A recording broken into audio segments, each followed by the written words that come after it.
Habis Isya baru itu, yo cek abah balik. Oh. Waduh, pulang Hmm. halaman Pengalaman tuh Kang Budi ya. diusir guru. Usir guru ya. Nah, 3, 2, 1. Assalamualaikum warahmatullahi wabarakatuh. Sobat ngobat atau yang disebut juga ngobrol batin ya dalam podcast kita LDTKN Tangerang Raya. Alhamdulillah saat ini kita kedatangan narasumber yang cukup senior. Beliau adalah basicnya seorang artis, juga sebagai kameramen. Selain itu juga beliau adalah seniman. Ya, di dalam kehidupan kesehari-hariannya sekarang beliau ini lebih menekuni di dunia melukis. Tapi sebelumnya, selain dari dunia melukis, beliau juga seorang aktor, di mana beliau telah dan pernah membintangi yaitu film Seksi Dijenar, Kang Budi ya. Kemudian juga Wali Songo ya. Wali Songo ya. Nah, alhamdulillah hari ini di cuaca yang gemericik ya, hujan, beliau menghargai undangan kita. Kemudian juga beliau saat ini berada di Tangerang ya, Kang Budi ya. Nah, beliau selain dari Ikhwan Suryalaya, beliau juga sekaligus kakak ipar saya. Makanya saya dengan akrab mengatakan atau menyebut dengan Kang Budi ya. Kang Budi, terima kasih sudah hadir. Apa kabar Kang Budi? ya, Saat ini kegiatan keseharian Kang Budi sekarang apa Kang Budi? saya tetap ada kegiatan di dunia film. Saya sedang mempersiapkan satu skenario. Ya. Berupa buku dan berupa skenario, mengambil judul Ibuku Seorang Model. Ibuku Seorang Model. Wah, ini sangat ini sekali kalau Ibuku Seorang Model. Gimana cerita singkatnya nih? Tadi Kang Asep mengungkap sedikit tentang masa lalu, Ya. pengalaman saya melalui suatu proses dari angkuh Ya. menjadi patuh. Oh iya iya iya. Nah, itu proses itu kalau dalam bahasa ilahiyahnya taholi anisifati majmumah bitafali bitaholi bisifati majmumah. Jadi kita belajar membersihkan, membuang sifat-sifat buruk, kemudian mencoba mengisinya dengan sifat-sifat mahmudah. Mahmudah ya. Dalam milad ke tahun 15, saya pernah membacakan puisi Ya. di madrasah. Saya katakan, kalau saya tidak ketemu Abah, Pangar Sabah ya. ya, saya tetap jadi binatang jalang. Wah. Jadi, Ya. tapi sebelum kita bicara agak jauh, saya ingin menyampaikan pesan apa yang dikatakan beliau pada saya. Saya pernah mengungkapkan sebagai orang film, sebagai orang broadcast. Betul. Saya pernah mengungkapkan keinginan saya untuk mencoba istilahnya memperkenalkan Ya. tarekat ini melalui audio visual. Ada visual. Ya. Beliau termenung. Gitu. Ajaran orang mah, Ya. ajaran kita ini kalau bisa jangan ulah disebar-sebar kos para bahayam. Betul, betul ya.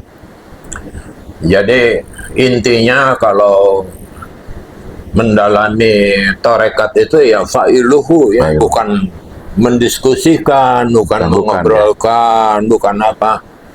Ada jangan lain bilang lamun tarekat dijadikan bahan obrolan bakal jadi runtah. Runtah, iya betul. Jadi ini kita di sini mungkin lebih banyak bicara tentang bagaimana Betul. manfaatnya. Manfaat ya betul. Manfaat. Iya Kang Budi, Gitu ya. betul. Itu Ya. saya itu karena kita hidup di zaman sekarang kan Ya. membingungkan. Ya. Ya. Ya. Jadi tarekat ini harus bisa kita manfaatkan sebagai software batin, Perbuatan, ya. semacam ruang untuk membuka dialog antara akal pikiran dengan rohani. Betul, Ya, betul. Bapak, ya. Ya, betul. Ya, istilahnya bagaimana kita dialog antara akal pikiran dengan nurani, dialog antara keinginan kita Betul. dengan kenyataan. Betul. Ya. Sebab jadi intinya kita belajar menyelaraskan Betul. ya Ya. pola hidup, Ya. gaya hidup dengan Betul. kenyataan. Betul. Nah ini Sobat Ngobat, ini sesuai dengan tema kita bahwa podcast kita itu adalah ngobrol batin, sehingga ada keselarasan antara batin dan pikiran. Karena batin itu, pikiran itu juga saling mempengaruhi ya. Dimana kalau batinnya kotor, tentunya akan mempengaruhi batin juga. Pikiran juga sama akan mengaruhi batin. Tetapi di sini antara akal dan batin, antara otak dan batin itu harus berkesinambungan, sejalan gitu ya Kang Budi ya. Nah, tadi sedikit Sobat Ngobat ya sudah menceritakan bahwa Pak Budi sebelum mengenal Abah itu ya di dunia perfilman, di dunia apapun itu sudah mengalami bagaimana kehidupan di dunia glamor lah gitu kan. Tetapi alhamdulillah tadi beliau sampaikan bahwa kalau tidak ketemu Abah, garis bawahi ya, mungkin beliau tidak akan pernah mengetahui tentang Tarekat Qadiriyah Naksabandia. Nah, ini Kang Budi tadi disampaikan juga bahwa ketertarikan awal Kang Budi sampai bisa mendalami tentang Tarekat, karena Tarekat itu bukan untuk diperdebatkan ya, tadi sampaikan juga. Tarekat itu lebih menitik beratkan bagaimana kita bisa merasakan dan bermanfaat untuk diri kita supaya bisa mengenal Allah gitu kan. Nah ini Kang Budi bagaimana awal Ya. sampai bisa istilahnya tahu dan bisa terus mengamalkan tentang Tarekat Qadiriyah Naksabandia. Saya ingin mundur agak jauh ya.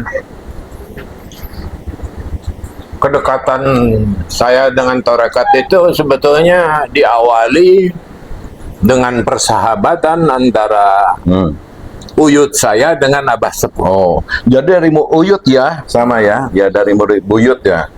Baik. Dengan Abah Sepuh. Tapi ketertarikan saya awalnya lucu.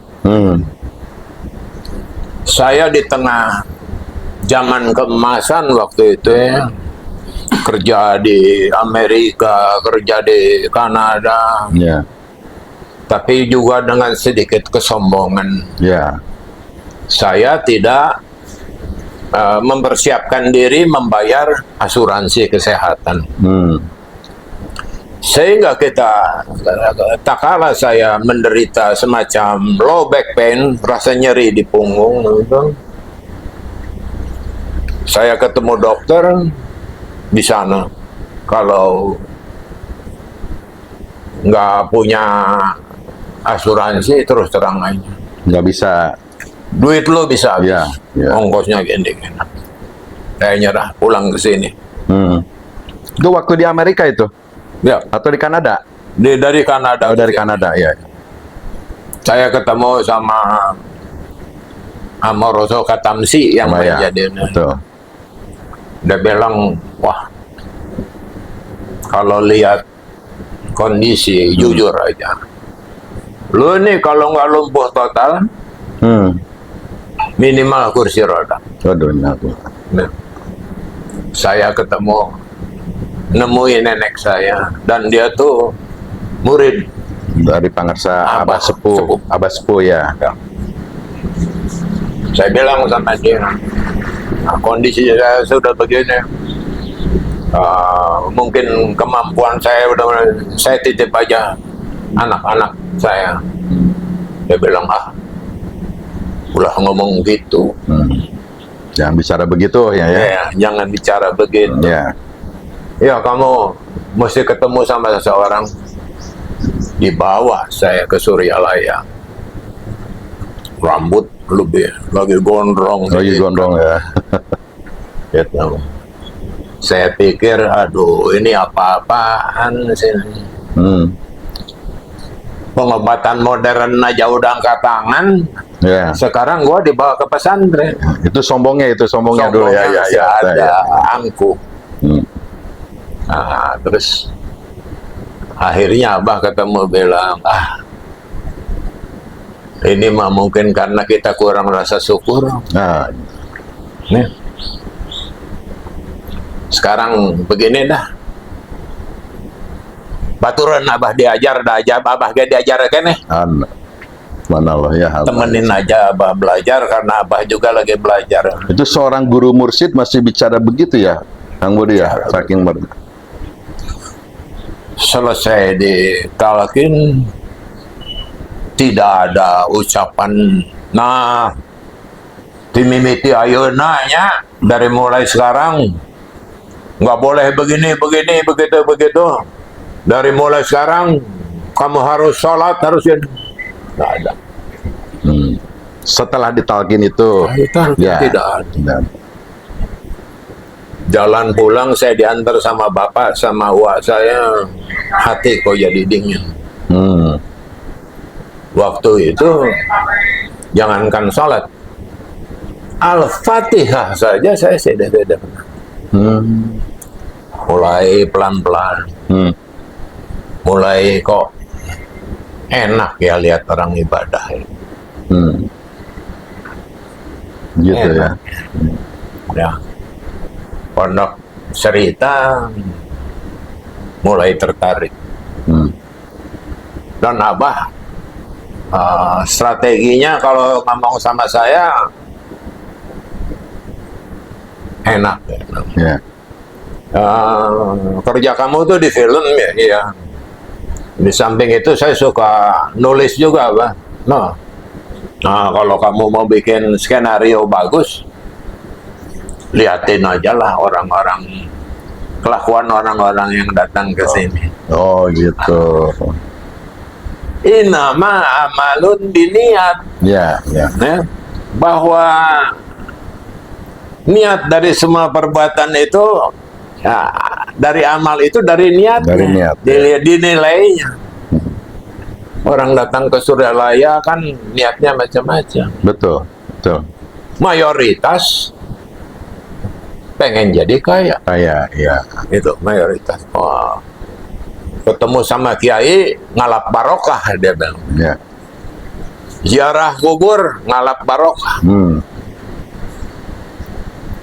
Ternyata dia semua.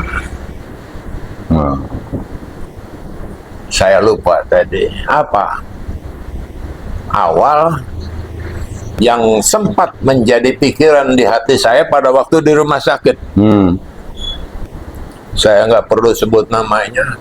Pada waktu itu mau lebaran haji, ada kiai masuk. Ya. Wah, kalau yang namanya kiai itu orang yang busuk. Sal, bukan kamar aja, sal penuh, makanan, buah-buahan. Dari awalnya ucapannya benar. Tidak lepas alhamdulillah wa syukurillah. Mulai seminggu kemudian lah, Allah nih gimana sih? Gua kurang gimana tahajud? Gua kurang gimana puasa? Gua kok dikasih penyakit begini. saya pikir jadi begini. Hmm. Akhirnya dia masuk UGD. Hmm. Tahu akhirul kalamnya? Nah, hujat al. Oh, sama sekali tidak mengucapkan gitu ya? Lain la ilaha illallah. Enggak. Rupa-rupa lah. Dia itu seorang kiai besar itu ya? Saya pulang jadi mikir gitu sebetulnya. Ini kiai Iya. yang 5 waktunya nggak ketinggalan, Iya. tambah amalan-amalan riadoh lainnya, matinya begini. Iya. Gimana gua? Gitu. Ya. Akhirnya pikiran itu kembali. Iya. Begitu pulang dari Suryalaya, orang diajar sholat daerah, beli buku panduan. Oh gitu. Nah, itu Sobat Ngobat, ini salah satu pengalaman bahwa tentang pembelajaran di Tarekat Qadiriyah Naksabandia ini adalah bagaimana kita mengakhiri kehidupan ini dengan mengucapkan la ilaha illallah. Ini adalah salah satu pengalaman yang diketahui atau dialami oleh Kang Budi, melihat langsung gitu ya. Sehingga seorang kiai pun belum bisa menjamin, ketika seorang yang biasa taat terhadap agama pun belum bisa menjamin bagaimana akhir hayatnya, apakah dia itu bisa mengucapkan la ilaha illallah atau tidak. Nah, disinilah kunci utama bagaimana Tarekat Qadiriyah Naksabandia mengajarkan belajar mati sebelum mati, bagaimana cara kita itu bisa berakhir dengan mengucapkan la ilaha illallah, yaitu ketika murid terkunci tapi hobi terus jalan, gitu ya Kang Budi ya. Alhamdulillah. Nah, perubahan yang cukup signifikan Kang Budi ya, ketika Kang Budi sudah ada di Suryalaya, perubahan yang cukup signifikan terhadap diri Kang Budi itu apa kira-kira? Tidak drastis, Ya, ya. perlahan, Ya. perlahan. Saya lihat banyak yang contoh-contoh. Oh, kalau orang begini itu ini. Ya. Jadi kesimpulannya ketaatan. Ya. Memang ada itu. Kasroti taatihi, memperbanyak ketaatan. La kasroti ihlasihi. Gitu ya. Ya, jadi banyak taat tapi nggak ikhlas. Ya. Jadi kuncinya ikhlas ya. Ya, Oh gitu. banyak begituan.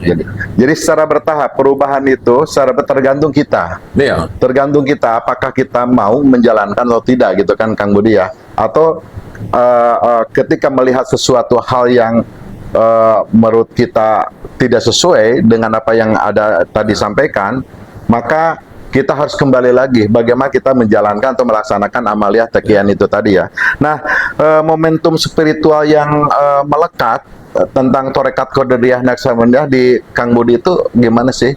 Gitu. Tarekat ini seperti saya katakan tadi, software batiniah yang anunya. Ada perasaan semacam apa yang dikatakan ulaika lahumul amnu wa hum muhtadun. Seandainya kau menjalankan, kau akan diberi rasa aman dan akan diberi petunjuk. Oh, iya betul. Anunya begitu. Ya. Tapi untuk mencapai itu, jadi istilahnya begini, kalau kita mah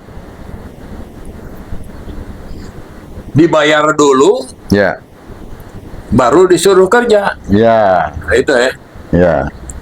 Jadi wah, kok hati tentrem gitu ya. Kok hati tentrem enak gitu. Ya akhirnya karena Abah itu polanya bukan bil dalil. Iya. Ya. Jadi katakan apa yang kamu rasakan gitu ya. Bukan bil dalil. Udah. Bukan juga contoh gitu. Ya. Abah itu biruh. Biruh, ya. Dia terobos langsung gitu kan ke batin. Ya. Jadi kita begini. Bisa hayang gitu mah kieu. Nah, Nah itu kan. Saya tuh ya pengalaman macam-macam. Giliran nggak betah ditahan. Giliran betah diusir. Oh, gitu. Pengalaman. Jadi terbalik ya. Terbalik ya. Tapi ngertinya Iya. sesudah Iya. sesudah anu. Ya pada saat itu nggak paham gitu ya. Ya. Satu waktu nggak betah bener. Pengen pulang aja. Zohor jamaah bareng, kemudian saya minta izin apa, insya Allah beli BDUI. Dari mukanya saya tahu dia nggak kena. Habis Isya ngomong lagi, apa, lagi hujan, apa, insya Allah saya akan pulang. Abah diam. Dia panggil sama orang, tolong panggil si Wawan ke sini. Wawan datang. Wawan kunaon can balik. Anjing we Abah dan jaga Wawan. Tuh Budi batur ge isuk. Oh gitu. Gitu. Nggak secara langsung melarang Abah tuh ya. Saking lihat. bijaksananya ya. Lihat hati masih jengkel. Iya. Bisa hayang nyobaan sunah hajat sana. Ya. Subhanallah. Seumur baru sekali itu saya sholat sambil nangis. Enak. Gitu ya. Ya, Kang Budi ya. Gitu. Giliran betah. Lohor, Budi, balik. Kok Abah ngusir? Nah, maghrib bilang lagi, gening di dia kan Oh, Gitu ya. Habis Isya baru itu. Yo, ayo cek Abah balik. Oh. Waduh, pulang. Halaman Pengalaman tuh Kang Budi ya. diusir guru. Usir guru ya. Nah, nyampe ke Jakarta tuh, nyampe rumah. Waktu itu masih di Pejompongan. Kira-kira jam 9:30 pagi. Ya. Unit film nunggu. Aduh, Mas Budi. Kalau 10 menit lagi Mas Budi belum datang, saya pulang. Oh. Ini sudah 3 hari saya tunggu-tunggu Mas Budi. Oh gitu. 3 hari tunggu-tunggu Mas Budi. Sekarang udah langsung aja ketemu produser. Saya ketemu. Ya, itu Sunan Kalijaga dan Seti Jenar ya. Nah, Mas Budi, nah, karena Es Bono begini, penanganannya diganti sama Kang Budi. Nah, berapa kira-kira kondisi yang mau diminta? Saya nggak aja, kulantaran produser ngomong begitu, saya tinggi. Setuju. Setuju. Langsung tanda tangan uang muka. Nah, 25%. Begitu keluar dari produser, unitnya bilang, Mas, kenapa cuma minta segitu? 2 kali dari gitu pasti setuju. Nah, itu. Kan nafsu larinya. Nah, itu nanti obrolannya gitu. Begitu keluar dari Bungur waktu itu, langsung ke Pasar Senen, beli sarung 2. Nggak ke rumah, ke Suryalaya lagi. Datang tengah malam, gitu. Abah masih ada. Bah, bukan dari saya, ini dari Bali. Subhanallah ya. Saking itunya. Besoknya waktu sholat subuh, saya habis cium tangan. Saya nggak perhatiin. Budi, tempo. Dipakai. Alhamdulillah ya. Itu barangkali salah satu momen yang Paling ini ya, Kang Budi rasakan bagaimana kedekatan Kang Budi dengan pengarsa Abah ya. Iya. Ternyata di balik perintah Abah itu sama sekali perintah guru jangan sekali-kali untuk itu harus diikutin ya. cuma Abah tuh yang nggak kayak dukun Iya, kayaknya. betul. Jangan menganggap juga gitu kan, Iya. kalau kesan itu. Ya, itu satu pengalaman yang mengharukan ya buat Kang Budi, di mana momen-momen ini yang tidak terlupakan, bagaimana Kang Budi ini bisa mengalami hal-hal yang tidak orang lain bisa jangkau. Manusia biasa tidak bisa menjangkau bagaimana kata guru mursyid. Kalau perintah guru mursyid harus A, jangan pernah kita untuk menentang sama sekali ya Kang Budi. Nah, Kang Budi selain itu, tentunya di dalam satu proses pelaksanaan itu kan harus ada konsistensi di dalam pelaksanaan ya. Nah, Kang Budi, tantangan terbesar itu di dalam selama menjalankan mengamalkan tarekat qadariyah, apakah ada satu tantangan besar gitu Kang Budi? Kira-kira apa tuh? Tantangannya besar ya, itu dari taholi anis sifati madmumah ke tahali bisifati madmumah itu. Ya. Itu jujur saja, ujian terberat saya itu saya pernah nggak dikasih rezeki. Oh, gitu ya. No, gitu. Tapi saya tahu ada dalam hati muncul busa sunana mah lamun panggih jeung anjing Ya. gitu ya, mau masuk rumah kawan, anjing itu nggak usah digebah-gebah, panggil saja yang punyanya. Nah, gitu, betul. Panggil yang nanti yang punyanya datang, babe, Baik, gitu. anjing itu pergi. Jadi harus tahu ya kelemahannya itu Harus di mana tahu. gitu kan. Kita harus kemana gitu kan. Jangan ujuk-ujuk ketika ada ini harus langsung ke itunya pada to the point-nya ya. Jadi harus betul-betul ke yang punyanya kalau kita ada keinginan gitu ya. Apa-apa ke yang Betul, ya. punyanya. Aduh, itu saat itu sampai keluarga besar juga bingung anunya. Uyuhan si Budi itu jadi gelo. Dari gitu ya. hasil yang begitu ngegelontor tiba-tiba Jatuh gitu kan. Ya, gitu. dari mobil punya 4 sampai naik bis saja nggak bisa kemana-mana jalan kaki. Oh gitu ya. Ngalamin ya. Ngalamin jadi gitu. Tapi Apakah ini masuk dalam satu proses ujian Kang Budi? semacam ujian. Ujian ya. Oh, ujian. Ya sebab istilahnya ya bukan saya merasa murid khusus ya. Ya. Tapi mungkin salah satu yang dipersiapkan begitu. Betul. Ya seperti Ustadz Ali. Ya. Dari mulai preman yang amplop, Ya. kemanja prem dari mana-mana, sampai dia harus tinggal di kandang sapi. Oh, itu cerita itu ya ada ya. Iya. Jadi memang kadang orang menganggap dengan ujian-ujian ini menganggap berat Kang Budi. Iya, enggak. Katanya Saya menghadapi ngalir itu. aja. Nah itu tadi anggapan-anggapan menjalankan torekat untuk berat bagi orang-orang yang tabu ini sebetulnya ini harus ngalir ya. Karena yang merupakan satu ujian.